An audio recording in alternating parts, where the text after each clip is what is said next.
It's just Gary Graves from AP. What kind of growth have you seen with your defense over the past couple games?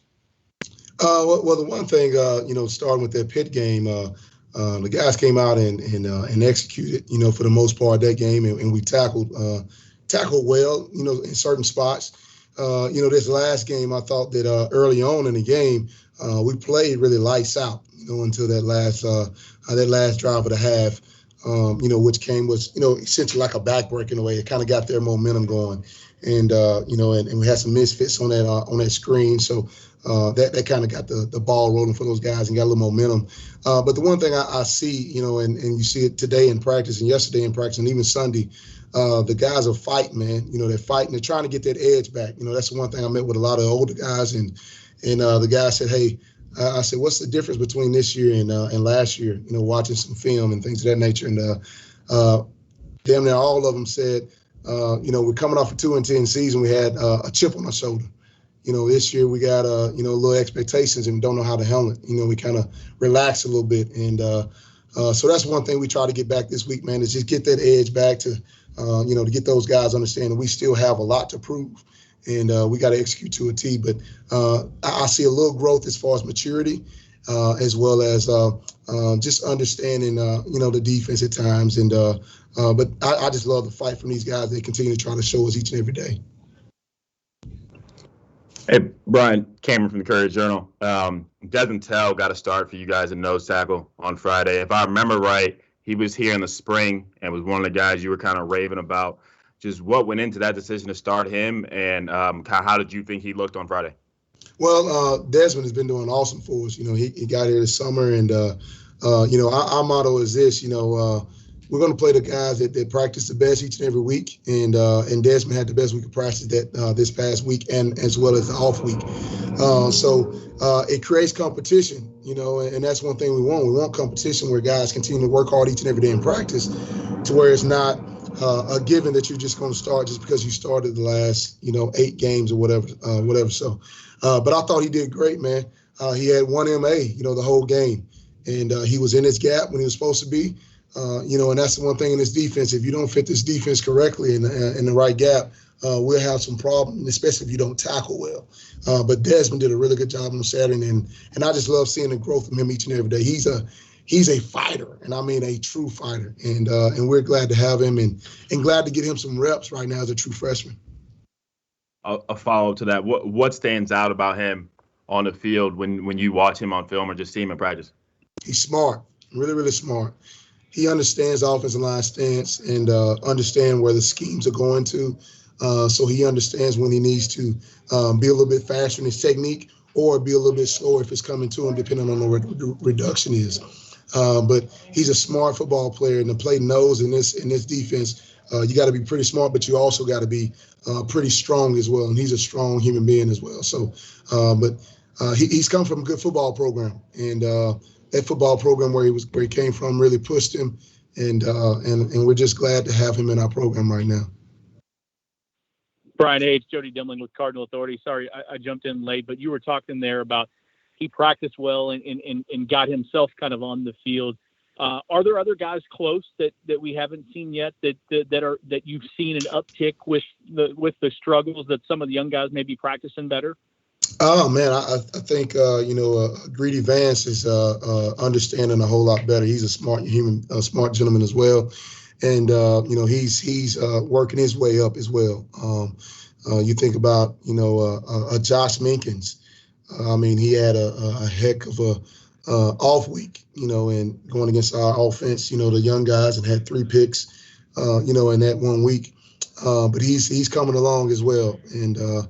Linebacker wise, you think of a KJ Cloyd, even Rob Hicks, getting some game time reps, making some tackles. That's really, really good to see.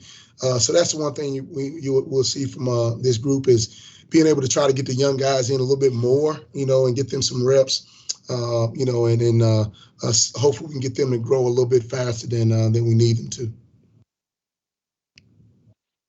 Bryan, Michael Mccammon from Cardinal Authority.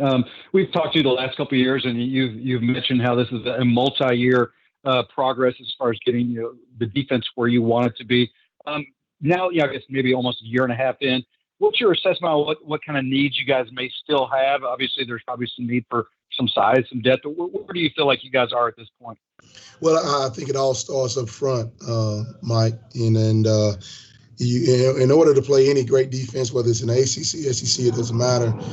You got to have really good defensive linemen and some big guys up front that can hold the point of attack and also get pressure on the quarterback. And that's where it starts with us. We have to, get some defensive linemen in the recruiting class, and then in the secondary, you have to be able to cover and you have to be able to tackle, and that's where we are in dire need, with our depth wise. It's just in the secondary as well. Got to have some cover guys. You got to have some guys that can cover, man, and that can tackle. And that's what I see. We have some guys up front as well as some guys in that back end that can cover and can tackle.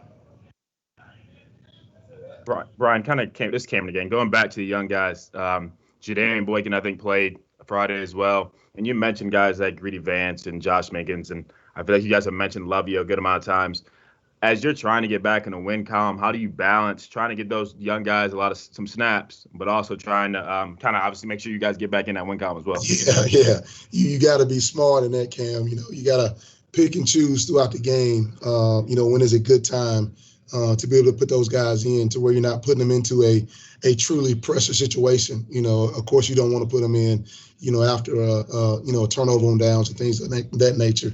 You want to just sprinkle them in, but you got to try to sprinkle them in as early as possible. And that's what we're going to look at, try to sprinkle the guys in early, and then just make sure the situation is right at that time. And then, Bryan, this came again. I was switching to a note you kind of mentioned last week, about how good of a man Dorian Etheridge is. When you have a guy like that who can lead on the field but also off the field, how important is that to have that guy when you're trying to turn things around on a defense? It's really important, and that's one thing I meet with those guys on Tuesday, those older guys, and having a guy like Dorian, C.J. Avery, Rajay Burns, those guys have been through a lot, and that's one thing we talked about. They've been through a 2-10 season, so they know what it feels like. And to have those type of kids on your team that are leaders, but as well as good men off the field, that helps. It helps out a lot, because when you're down and you think you're out, you have some of those guys, those older guys to lean on, and that's what we need. We need great leadership from those guys, and we've had it so far this week, and it's been awesome. This is probably one of the best weeks of practice that we've had since we've been here, and we just look forward to hopefully those guys can go out there and lead, and we can have a heck of a game on Saturday. Hey, Bryan, Michael Mccammon again. Speaking of Saturday, what do you see when you look at Notre Dame's offense? Obviously, they're doing a lot of things right. They've been told, some people describe them as having the best offensive line in the country. What's your assessment of what you can expect to see on Saturday?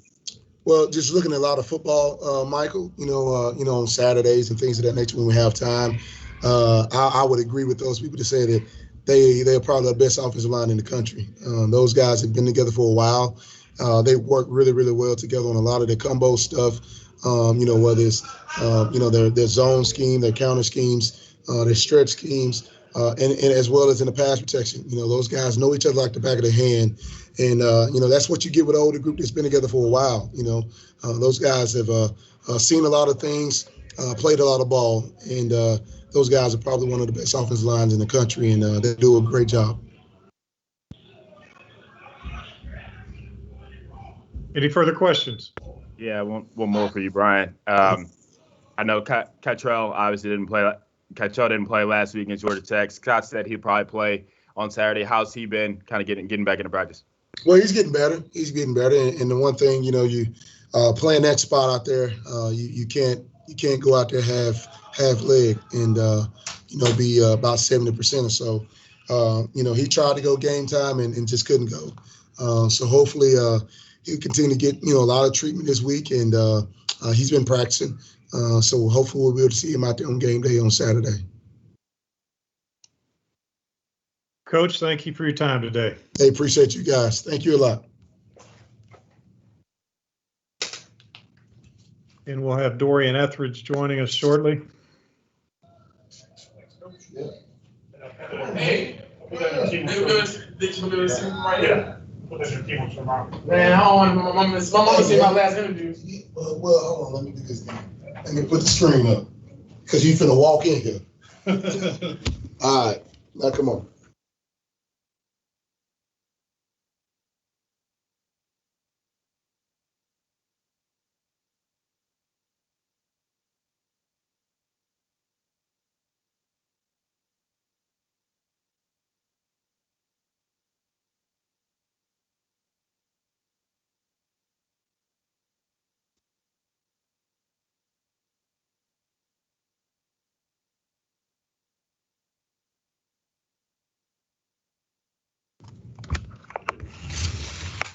There we go. We got it back now. All right, Dorian, go ahead and open up for questions for Dorian.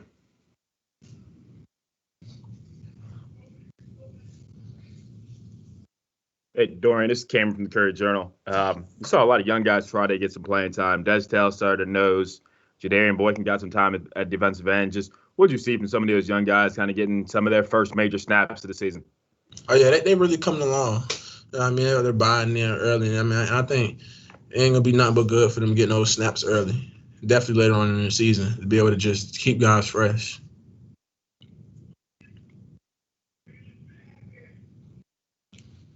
Dorian, as one of the leaders of this group, how do you kind of keep these guys focused or put these guys in a mindset to bounce back after a rough couple weeks? It's every week. I mean, you can't really dwell on the past, really. Every week, we got an ACC opponent every week. So it's just like each week is equally as important. We got to just keep chipping. We know there's things that we can improve on. A lot of those things are just mental things, not really a talent thing. A lot of those are just mental things. So we know we got to get better, and we know we can get better. Dorian, this is Gary Graves. Where do you see things tightening up there? I mean, in what little areas with coverage or assignments, things like that? Communication, definitely. Communication is focus. Focus. I think the guys are playing hard. That's definitely from the naked eye. The guys are playing hard. It's just communication and focus.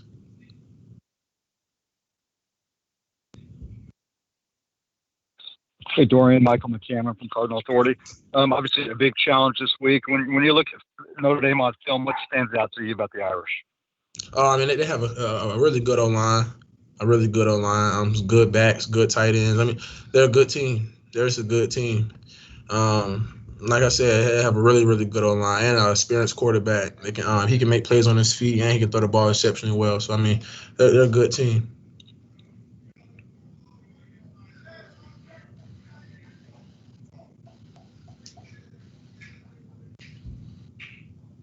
Hey, Dorian, Bryan was talking about a lot of the young guys coming along. I mean, obviously I mentioned Desmond Tell and Jadarian Boykin, but Bryan mentioned obviously Josh Minkins and Rob Hicks was one of them, especially when you watch those guys in practice. And I guess I mentioned specifically Rob Hicks and sees at your position. How much growth have you seen from him and some of those young guys? Yeah, just that confidence. And, Rob has been here a little bit longer than those other guys. And Rob has had experience, like, since his freshman year. So, I mean, I always knew what Rob was capable of. So it's really one of those things, just confidence. Just him knowing, just having that belief in himself to just go out there and just play. And with the younger guys, it's just they're getting more experience each game, getting better each game, getting better each practice. Hey, Dorian, Michael Mccammon again. Coach Brown mentioned he discussed with you guys the difference between 2018 and 2019 and said you guys had a bit of a chip on your shoulder last year, wanting to prove something. Do you feel like maybe that chip is coming back after this 1-3 start? Oh, definitely. Definitely. I think this is probably one of our best weeks of practice.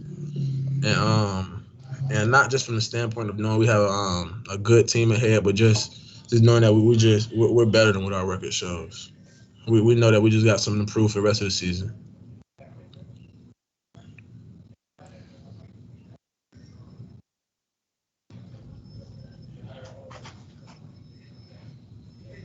Any further questions? All right. Well, thank you, Dorian. That will conclude us for today.